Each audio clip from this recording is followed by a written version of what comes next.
1차 최고위원 회의를 시작하도록 하겠습니다. 먼저 회의 선언하시겠습니다.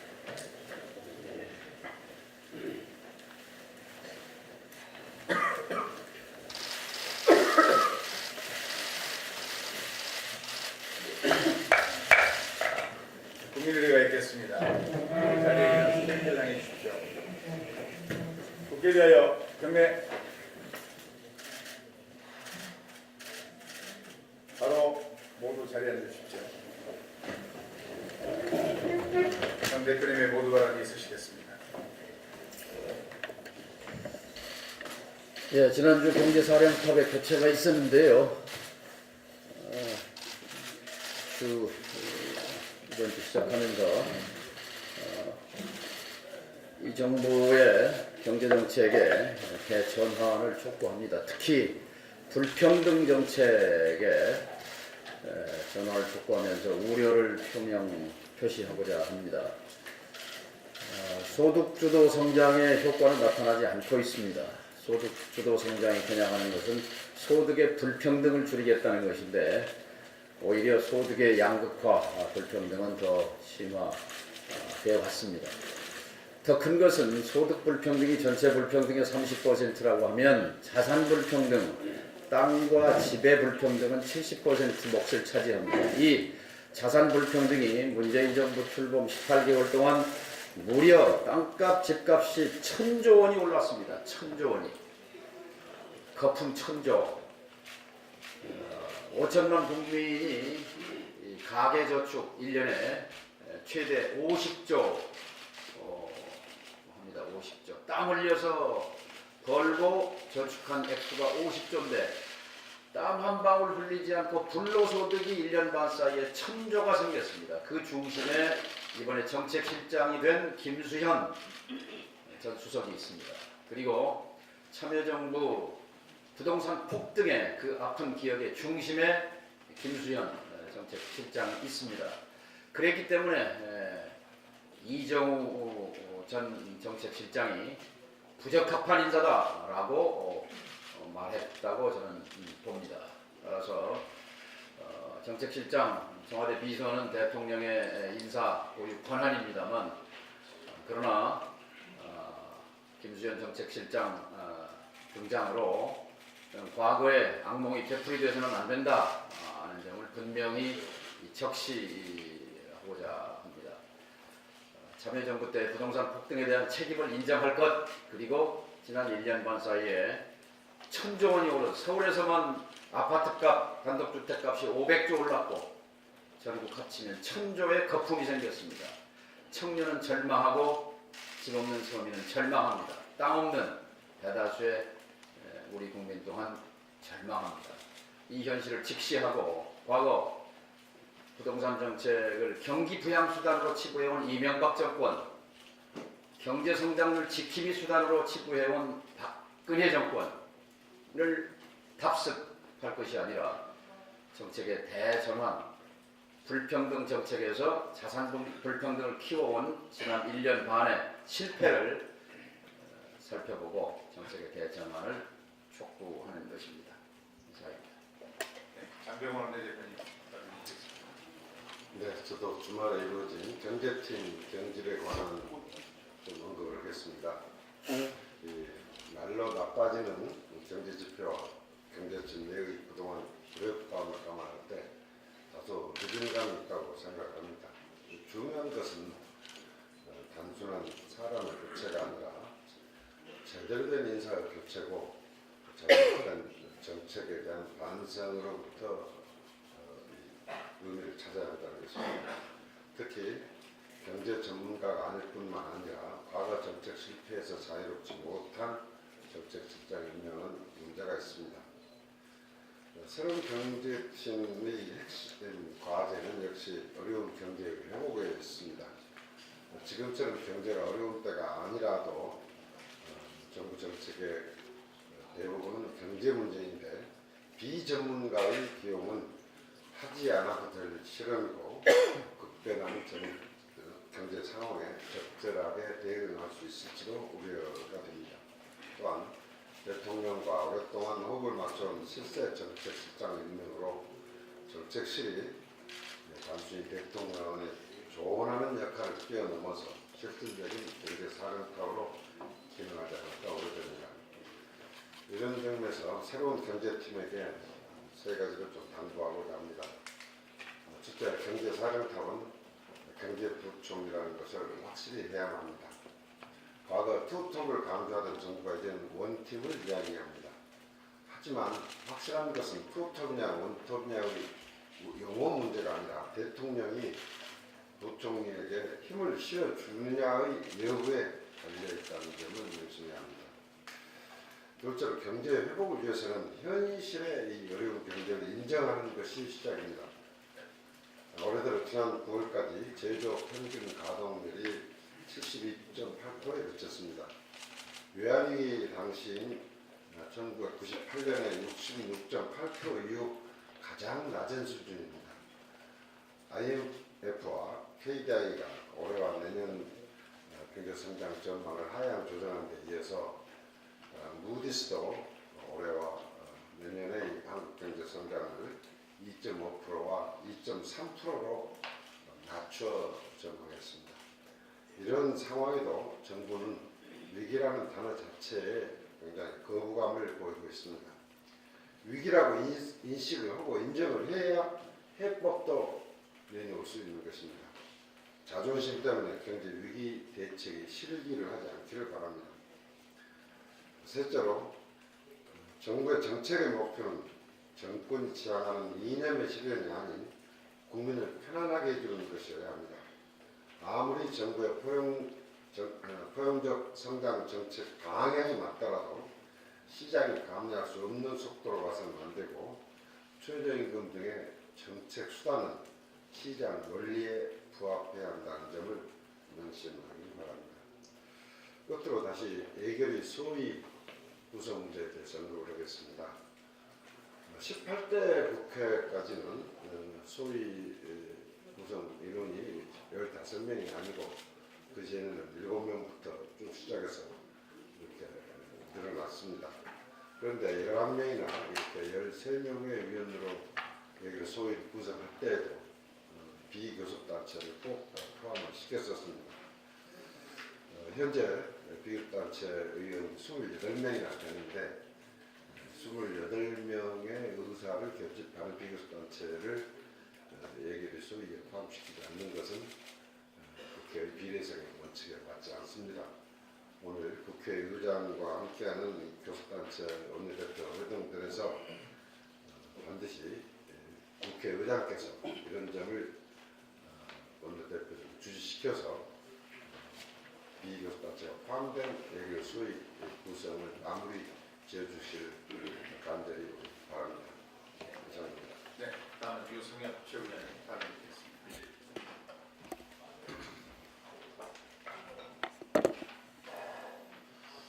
지난주 국회 예결위의 주된 화두는 대한민국이 경제 위기다라는 것이었습니다.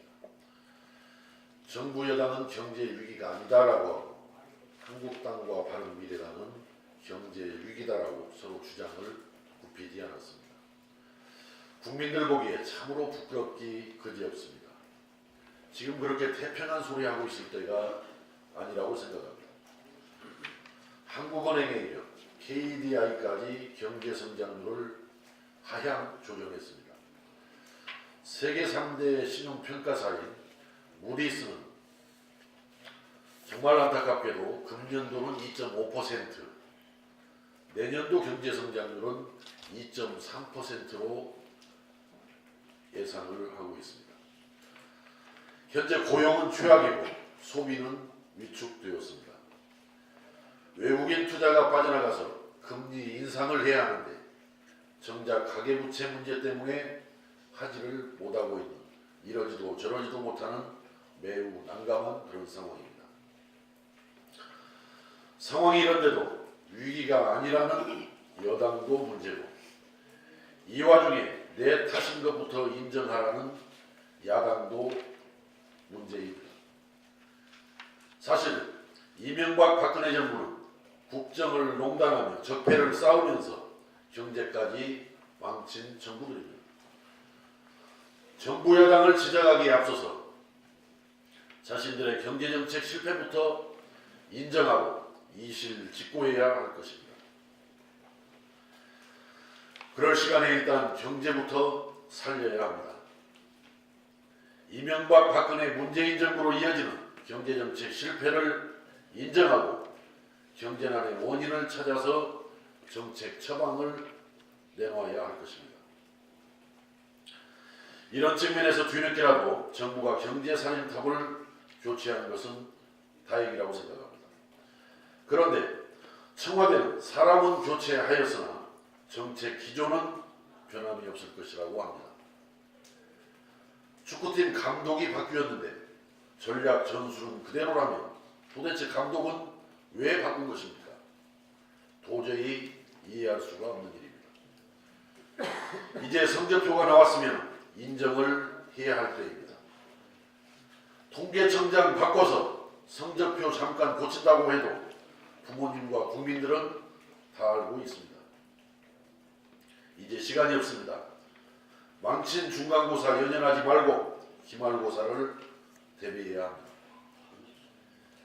더 이상 실패한 경제실험 반복하지 말고 혁신과 성장 위주의 경제 기조로 과감히 전환할 것을 강력히 촉구합니다. 덧붙여서 말씀을 드립니다. 현재의 정책 기조를 바꾸지 않고 고수해 나가고자 한다면 장차 경제가 실패했을 때 누가 어떻게 책임지겠다라는 것을 지금 분명히 밝혀야 합니다. 아니면 말고식으로 가는 것은 국민에 대한 절대 도리가 될 수 없다고 생각합니다. 분명하게 만약에 경제가 살아나지 못하고 더 처참한 상황으로 갔을 때 누가 어떻게 책임질 것인지를 분명히 밝히고 경제정책을 수립하고 임해야 할 것입니다. 새만금 태양광 발전소에 대해서 한 말씀 드리겠습니다. 어제 그동안 새만금 그 사업에 대해서 그동안 많은 그 노고가 있었던 분이 저와 어제 좀 대화 자리를 좀 가졌습니다. 전주에서. 근데 그분이 문재인 대통령이 새만금 현장을 방문해서 비전 선포식을 하기 한 달 전쯤 송화진 전라북도 도지사를 만나서 무슨 새만금의 태양광 이야기가 들려오는데 이게 뭐냐. 그러니까 송화진 전라북도지사는 전혀 뭐 들은 바가 없다라는 그런 반응이었다라고 합니다.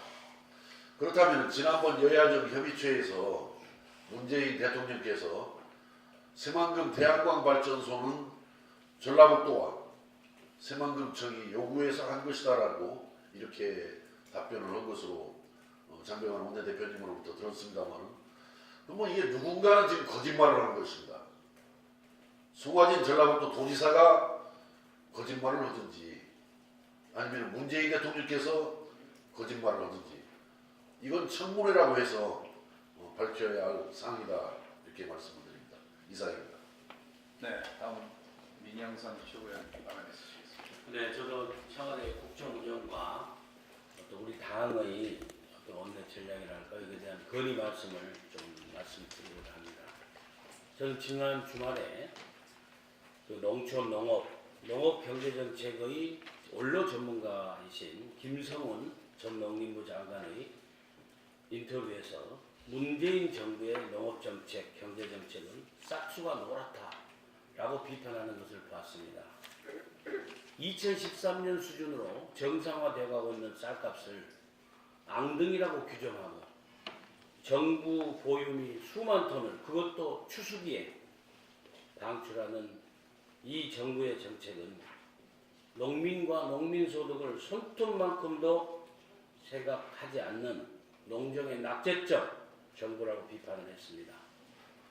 최저임금의 급등으로 농촌의 품삯을 올려서 농가 비용이 급등시켜 놓고 쌀값 좀 오르니까 식당, 자영업, 소상공인의 부담을 덜기 위해서 정부 보유미를 방출한다는 그 이유도 어불성설이라고 비판을 했더군요. 한마디로 이 정부는 농민, 자영업자, 소상공인 모두를 어렵게 만드는 최저임금의 급등을 포함한 소득주도 성장 정책을 고수하는 한 문재인 정부의 농정 및 경제 정책은 싹수가 노랗다는 그런 내용이었습니다. 사람 교체도 교체지만은 대통령의 국정 전반에 관한 현실 인식과 정책 기조를 전면 바꿔야 한다는 원로 전문가의 지적을 뼈아프게 귀담아 들어야 할 것입니다. 소리 없는 용각산 내각에 오만한 제왕적 청와대 비서들만 보이는 게 작금의 대한민국의 국정 모습이 아닙니까?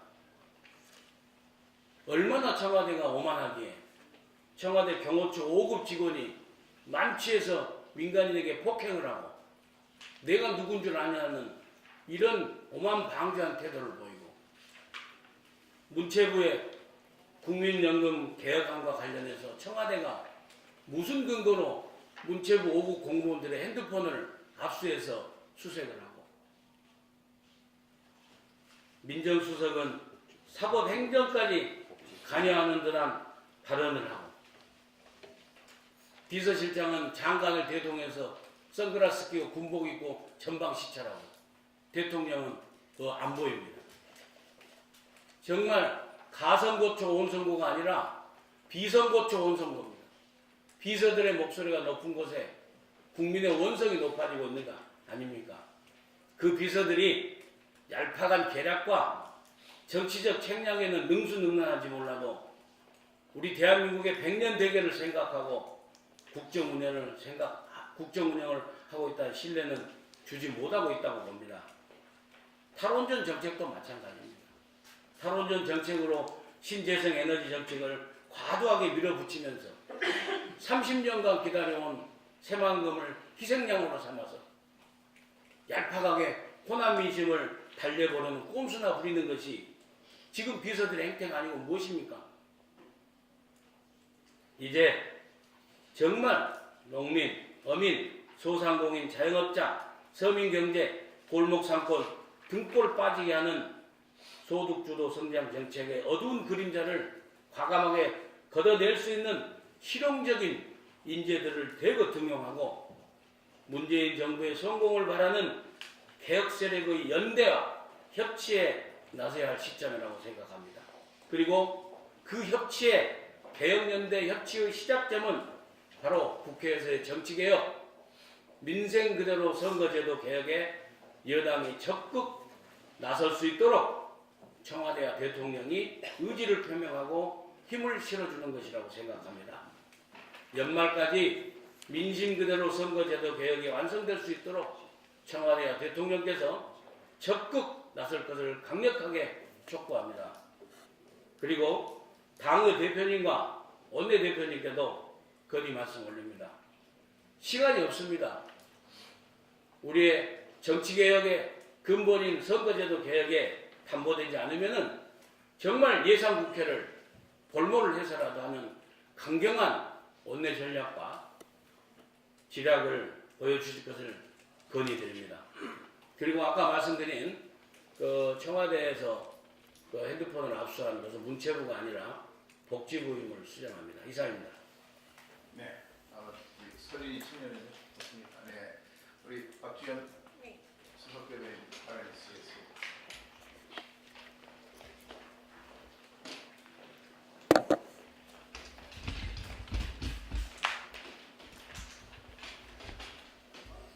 지금 정부가 새만금에 설치하겠다는 태양광 패널의 면적은 세계 최고입니다. 네, 세계 최고로 넓은 면적의 태양광 패널을 설치하겠다고 하면서 정부가 관련해서 내년에 예산에 반영한 액수는 45억입니다. 정부는 민자 10조를 끌어들인다고 하는데 10조 원에 대기업이 10조 원을 가져와서 공장을 만들고 일자리를 만드는 것이 아니라 새만금 넓은 땅을 차지하고 거기에서 자기들이 수익을 가져가는 그런 구조입니다. 지금 현재 진행되는 새만금의 태양광 패널 설치는 전라북도 도민을 우롱하는 것 그 이상도 그 이하도 아닙니다. 또 한 가지 말씀드리겠습니다. 지금 정부는 쌀 목표 가격을 원래 18만 8천 원 거의 비슷한 가격을 했다가 정부 여당과의 당정 협의를 통해서 19만 6천 원, 7천 원으로 올렸습니다. 예. 그런데 같이 발표한 내용이 논과 밭의 직불 제도를 통합하겠다는 것입니다. 그리고 사실상 변동 직불금을 없애겠다는 것입니다. 그동안 논에 대한 직불금 지급이 너무 많았기 때문에 그거를 줄이고 없애서 밭에 주겠다는 그런 계획을 발표했는데 저는 이것이 논농사 위주의 호남 지역을 배제하는 정책이라고 생각합니다.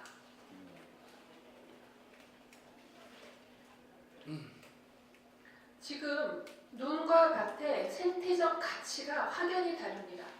논은 물을 잡고 있기 때문에 그로 인한 생태적 가치가 매우 높습니다. 그리고 논과 밭에 대한 규제가 매우 다릅니다. 논에 대해서는 농업진흥지역이라고 해서 절대농지가 논의 80% 가까이 차지하고 있습니다. 여기에는 아무것도 할 수가 없습니다. 축사도 지을 수 없고 단 어떤 논농사 외에 어떤 다른 것도 할 수 없는 그런 강한 규제를 몇십 년간 해놓은 상태입니다. 그리고 쌀은 주식입니다. 주식과 부식에 대한 식량 안보적 차원은 완전히 다른 이야기입니다. 그리고 원래 쌀에 대해서 수매제를 실시했다가 참여정부 때 이것을 직불금 제도로 바꾼 것입니다. 농민들은 그만큼 위험 부담을 해야 했었습니다. 그런데 이제 문재인 정부에 와서 그 변동 직불금 제도마저 없애고 소위 공익형 직불제라고 해서 농가 밭을 통합해서 직불금을 골고루 주겠다고 합니다. 이 부분에 대해서 농해수위에서 하나하나 밝혀서 따져나가겠지만 우리 민주평화당이 깊은 관심을 가지고 이 문제에 대처해야 할 것 같습니다. 이상입니다.